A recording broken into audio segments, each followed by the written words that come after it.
जय हिंद दोस्तों। आज हम लोग पढ़ने वाले हैं कोशिका विभाजन का पार्ट वन में हमने आपको बताया था कि कोशिका का जो प्रोसेस होता है, विभाजन की जो अवस्था होती है वो किस किस तरह से होती है, और कोशिका विभाजन होने के लिए पहले तैयार होती है, उसके बाद कोशिका का विभाजन होता है। तो वह सारी चीज़ हमने आपको पार्ट वन में पढ़ा दिए थे। ठीक है, अब हम बात करेंगे कोशिका विभाजन का पार्ट टू, जिसमें हम लोग बात करेंगे मियोसिस और माइटोसिस में अंतर। क्या करेंगे? मियोसिस और माइटोसिस में अंतर देखेंगे। ठीक है, तो चलिए स्टार्ट करते हैं। देख सकते हैं सबसे पहले यदि हम लोग बात करें, पेन हम लोग ले लेते हैं एक। देखिए क्या लिखा हुआ है, ये मियोसिस लिखा हुआ है। क्या लिखा हुआ है? मियोसिस, और इधर है माइटोसिस। ठीक है, तो पहले हम लोग बात कर लेते हैं मियोसिस के बारे में।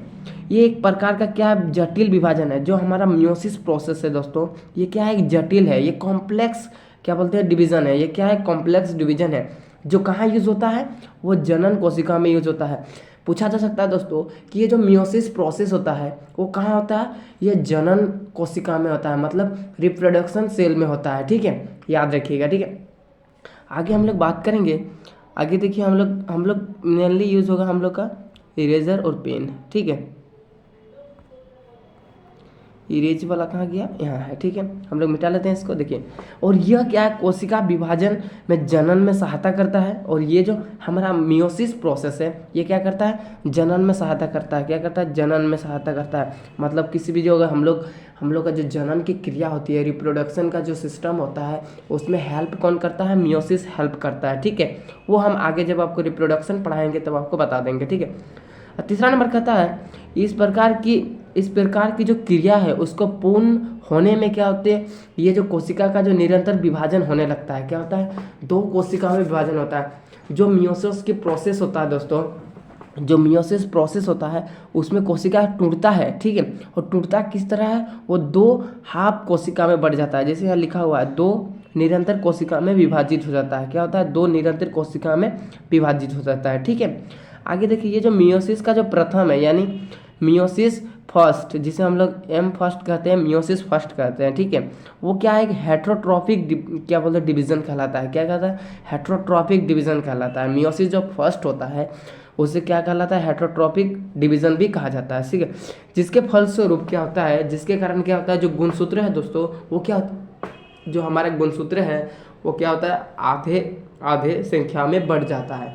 जब मियोसिस फर्स्ट होता है, मियोसिस फर्स्ट जब होता है तब क्या होता है? जो हमारा क्रोमोसोम होता है वो क्या होता है? आधे आधे संख्या में बढ़ जाती है। ठीक है, उसके बाद मियोसिस जब द्वितीय होता है, मतलब मियोसिस सेकेंड होता है, मियोसिस सेकेंड, ये तो हो गया मियोसिस फर्स्ट। हम कोई अलग कलर से हम इसको कर देते हैं, ये हो गया मियोसिस फर्स्ट। और अब मियोसिस सेकेंड में की बात करें, जैसे यहाँ लिखा हुआ है मियोसिस सेकेंड, क्या लिखा हुआ? मियोसिस द्वितीय, जिसे होमोटॉपिक कहते हैं। जिसे क्या कहते हैं? होमोटॉपिक विभाजन। क्या कहते हैं इसको?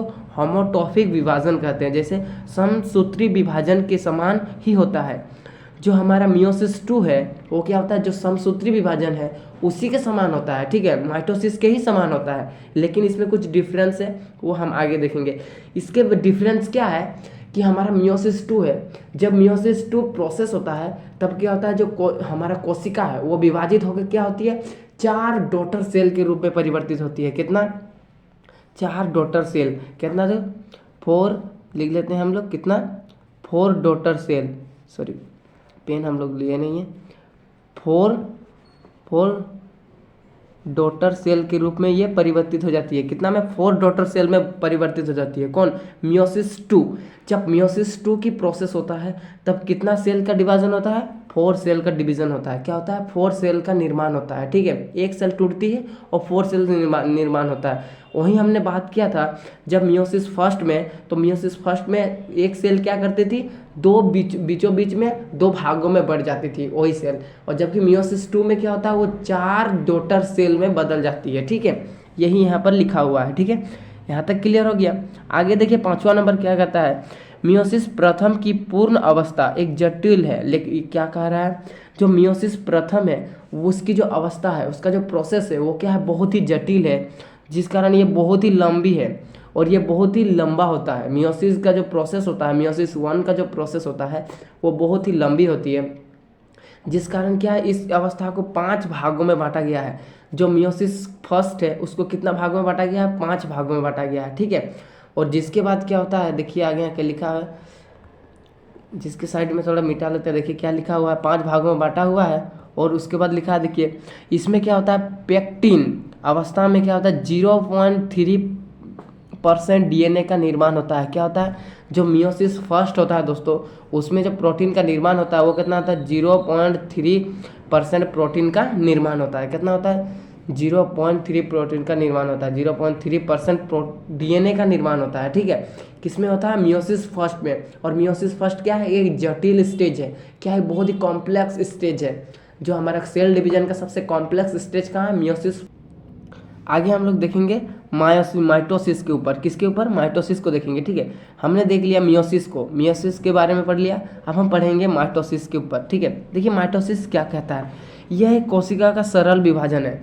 भाई ये जो माइटोसिस है ये क्या है, कोशिका का एकदम सिंपलेस्ट फॉर्म है। क्या है, सिंपलेस्ट फॉर्म, ये आराम से कोशिका में विभाजन हो जाता है। साथ ही साथ ये क्या होता है, ये कायिक कोशिका में होता है। कायिक कोशिका हम लोग उसको कहते हैं कि जो हम लोग जनन कोशिका को छोड़ के जो हमारा शरीर बना है, बाकी सारे कोशिका से मिल करके हमारा शरीर बना है, तो जनन कोशिका को छोड़ के जो बाकी सारे कोशिका आ जाते हैं उसे हम लोग क्या कहते हैं, कायिक कोशिका कहते हैं। क्या कहते हैं, कायिक कोशिका।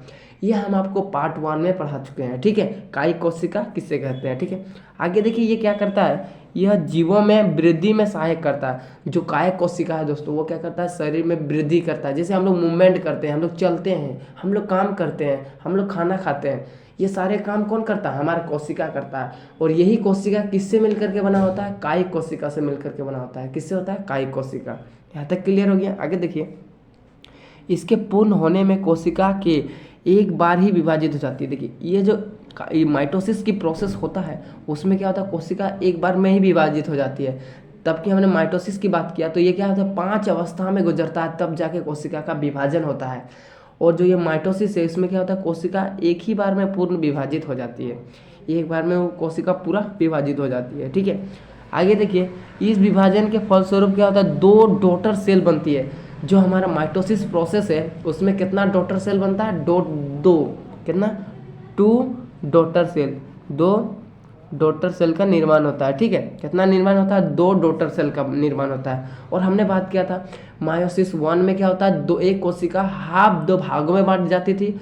और दूसरा मायोसिस 2 में हमने बात किया था कि एक कोशिका 4 डॉटर सेल में बदल जाती है। कितना, 4 डॉटर सेल में, ठीक है। तो अब इस चीज़ को याद रखिए, एक बार हम आपको अच्छे से लिख देते हैं ये चीज़, ठीक है। देखिए हमने बात किया हम कलर चेंज कर लेते हैं, क्या कलर लेंगे, ये ब्लू कलर ले लेते हैं, ठीक है, चलेगा।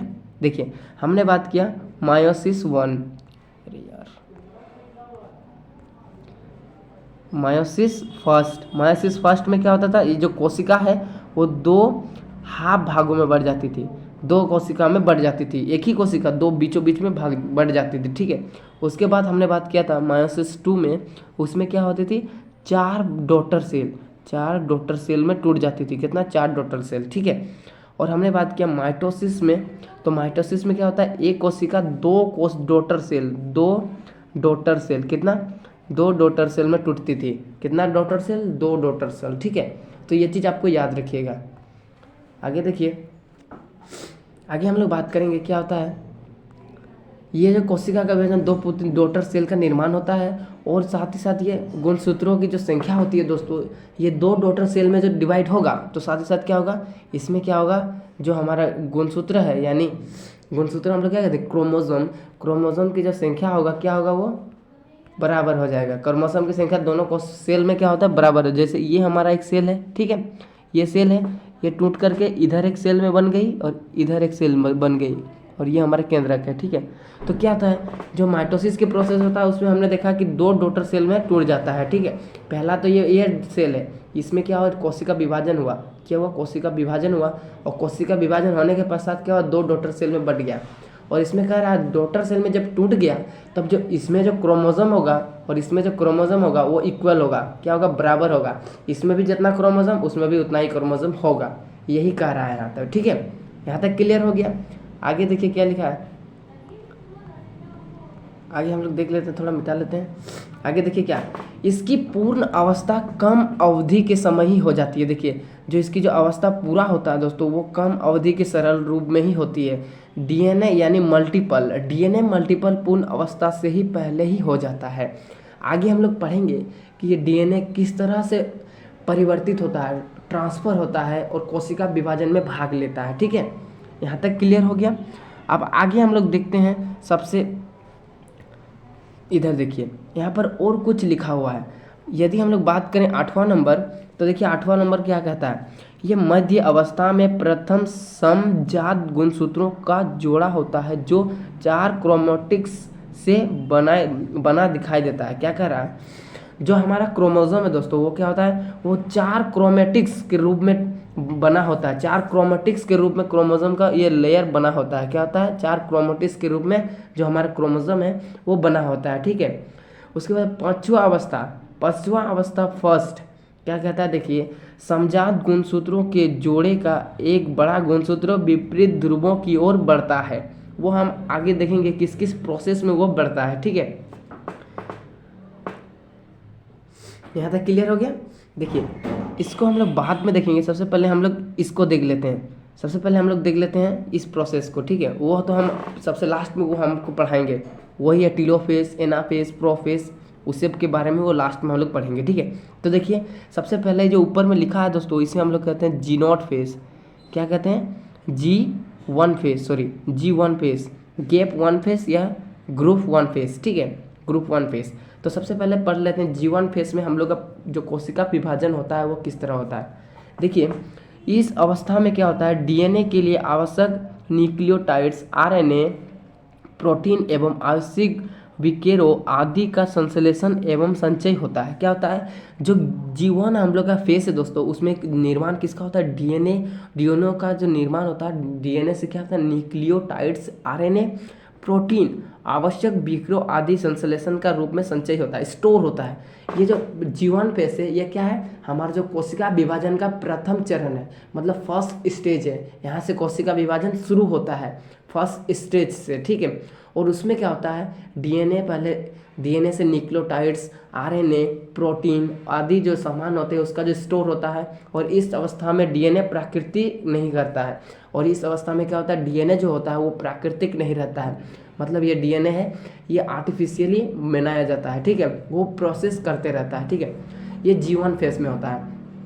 अब जैसे ही G1 फेज से हम लोग S फेज आते हैं, जिसे हम लोग सिंथेसिस फेज कहते हैं, S अवस्था, सिंथेसिस अवस्था, उसमें क्या होता है, देखिए S अवस्था में यह संश्लेषण अवस्था के दौरान डीएनए का निर्माण एवं इसकी प्रकृति होती है। कहने का मतलब जो हमारा S फेज होता है दोस्तों, उस पर क्या होता है, डीएनए का निर्माण होता है। किसका निर्माण होता है, डीएनए का निर्माण। तो डीएनए का निर्माण कहाँ होता है, एस फेज में होता है। डीएनए का निर्माण कहाँ होता है, एस फेज में होता है।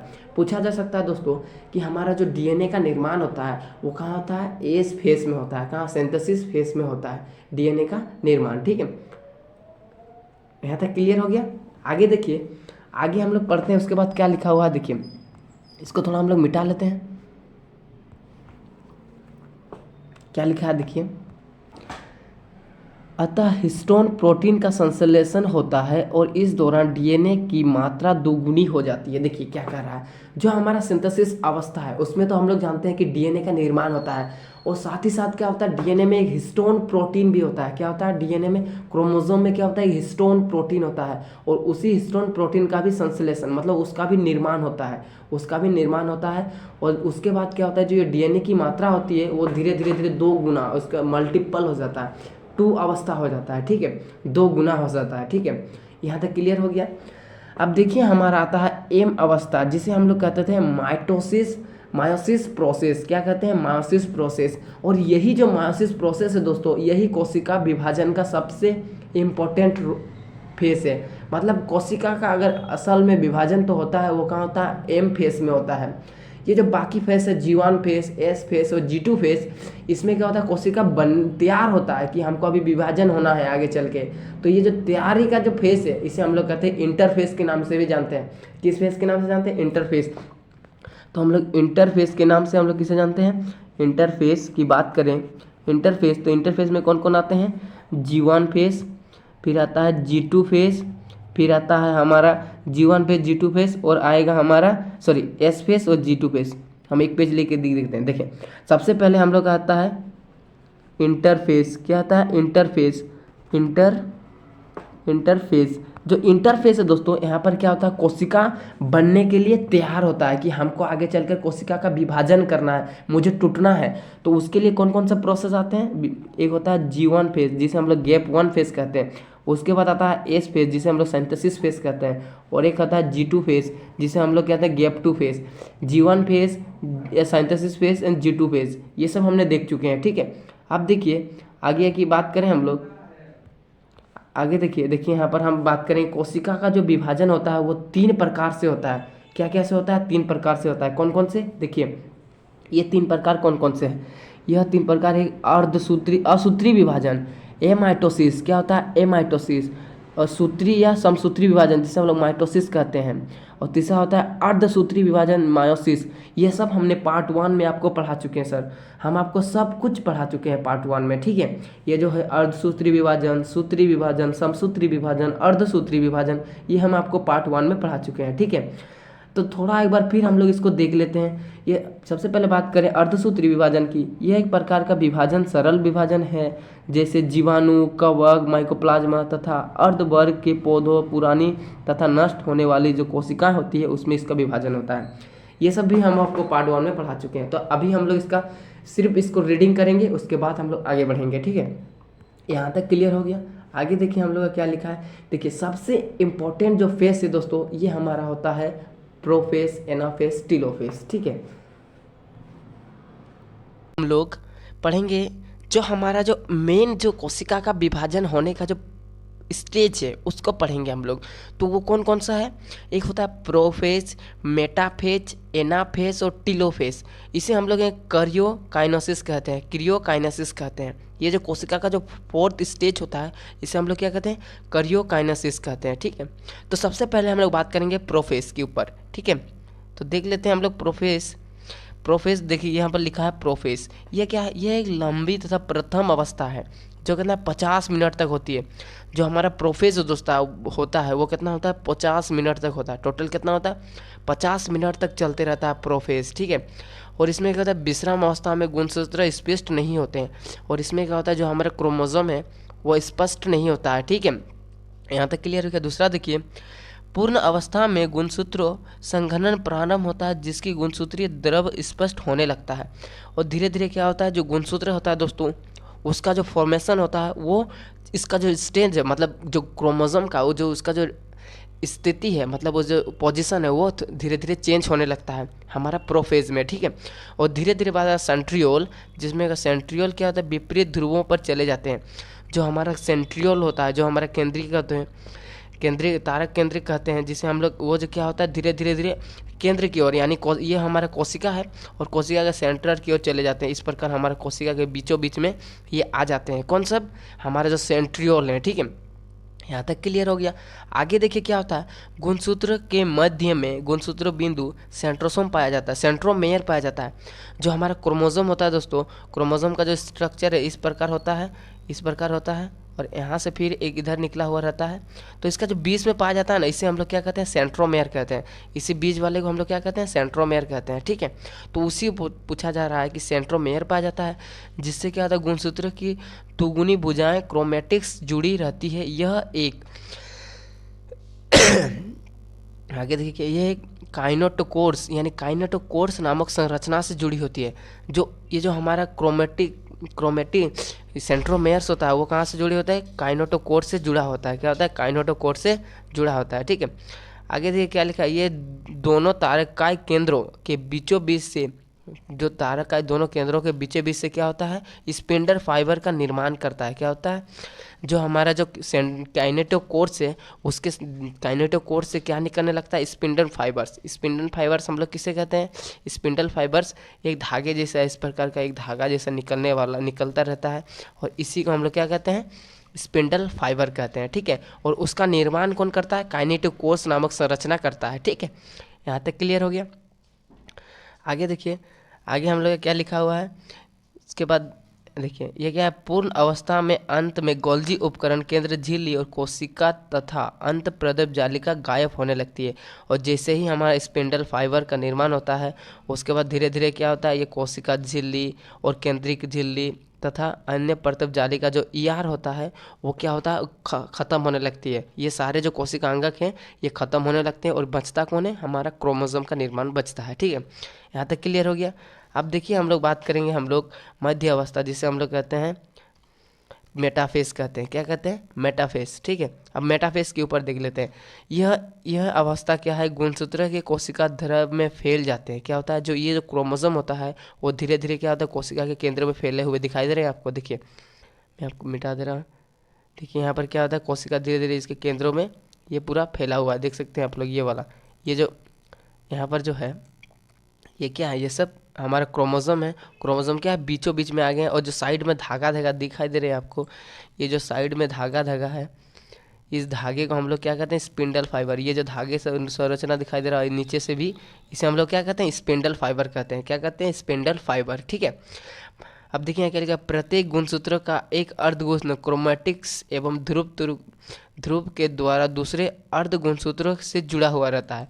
जो क्रोमोसोम है तो दोस्तों इस प्रकार का क्रोमोसोम है, इधर से इधर निकला है और इधर से इधर क्रोमोसोम निकला है। ठीक है, और इसमें क्या है, इसका जो एक स्पिंडल फाइबर ऊपर से गया है और एक स्पिंडल फाइबर नीचे से गया है। यानी एक क्रोमोसोम को ऊपर से पकड़ा है और एक क्रोमोसोम नीचे, मतलब दो क्रोमोसोम को पकड़े हुए हैं अलग अलग। ठीक है, आगे देखिए आगे क्या लिखा हुआ है। आगे देखिए क्या, पादप कोशिका में गुणसूत्र मध्य मेटाफेज प्लेट पर असंतुलित रूप से जड़े रहते हैं। कहने का मतलब, यदि हम लोग बात करें कोशिका जो प्लांट सेल है, जो पादप कोशिका है, उसमें क्या होता है, मेटाफेज में क्या होता है, सेल जो हमारा मेटाफेज में क्या होता है, सेल प्लेट होता है। क्या होता है, सेल प्लेट, और जिसके थ्रू क्या होता है, इसमें सेंटर में जुड़े होते हैं। ठीक है, तो आपको इस याद रखिएगा कि जो हमारा पादप कोशिका है उसमें जो कोशिका विभाजन होता है वो कौन करता है, सेल प्लेट करता है। कौन करता है, सेल प्लेट। ठीक है, आगे देखिए, आगे हम लोग बात करते हैं। अब बात करते हैं हम लोग पश्च अवस्था, जिसे हम एनाफेज कहते हैं। क्या कहते हैं, एनाफेज। ठीक है, हमने देख लिया प्रोफेज, मेटाफेज, अब हम बात करेंगे एनाफेज। ठीक है, तो एनाफेज की यदि बात करें, यह एक मध्य अवस्था पट्टिका पर आए गुणसूत्रों को अलग करता है। देखिए यहाँ पर हो रहा था क्या, गुणसूत्रों से ये स्पिंडल फाइबर अटैच हो रहा था, मतलब जुड़ रहा था। और जो एनाफेज में क्या होता है, ये जो एक एक क्रोमोसोम को ये लोग आपस ले लेते हैं, ये एक लेता है और एक ये लेता है। हमारा क्रोमोसोम इस प्रकार होता है। ठीक है, इधर से एक, इधर से एक। ठीक है, तो एक उधर चला जाएगा और एक इधर जा रहा है। ठीक है, वही इसी पर यहाँ पर हो रहा है। कहाँ होता है, ये एनाफेज में होता है। एनाफेज में क्या होता है, एक एक क्रोमोसोम ऊपर की ओर चले जाते हैं। ठीक है, एक ऊपर की ओर जाता है और एक नीचे की ओर आता है। यहाँ तक क्लियर हो गया। आगे देखिए, गुणसूत्र, यदि हम लोग बात करें, गुणसूत्र बिंदु की विखंडित होने लगते हैं और यही पढ़ा बता रहा है यहाँ पर। ठीक है, और इसके विपरीत ध्रुव के तंतु से सिकुड़ने लग जाता है। धीरे धीरे ये आपस में समाने लगते हैं, ये इधर आता है और ये अधर आता है, और बीच में क्या होता है, खाली जगह होने लगता है। ठीक है, यहाँ तक क्लियर हो गया। आगे देखिए, और इसमें तो कुछ है नहीं। अब हमारा जो बचता है वो लास्ट बचता है, जिसे हम लोग क्या कहते हैं, टीलोफेज कहते हैं। क्या कहते हैं, टीलोफेज। और देख सकते हैं दोस्तों, ये जो क्रोमोसोम है ये नीचे की ओर आ रहा था और इधर एक जा रहा था, और उसके बाद बीच में जो हमारा स्पेस बच जाता है, जिस कारण ये इस प्रकार से इसका जो संरचना बनने लगता है, और बीच में क्या होता है, सिकुड़ कर दो कोशिका में विभाजित हो जाता है धीरे धीरे। ठीक है, तो यही यहाँ पर लिखा है, ये एक लंबी अवस्था है जिसमें समसूत्री विभाजन आखिरी अवस्था कहते हैं। इस अवस्था में क्या होता है, ये जो कोशिका है ये दो कोशिका के रूप में बदलने लगते हैं और एक न्यूक्लियस का निर्माण होता है। ठीक है, जिसे हम लोग क्या, फिर गुणसूत्र फिर क्या होता है, असंघनित होकर क्रोमेटिन के रूप में आ जाते हैं और दोनों ध्रुव पर गुणसूत्रों के तरफ केंद्रक झिल्ली का तथा केंद्रिका का निर्माण होने लगता है। सेम इसी प्रोसेस पे यहाँ बताया गया है। ठीक है, तो आई होप दोस्तों कि आपको जो हमारा जो कोशिका विभाजन चैप्टर है ये आपको अच्छी तरह से क्लियर हो चुका होगा। तो फिर मिलते हैं नेक्स्ट वीडियो में।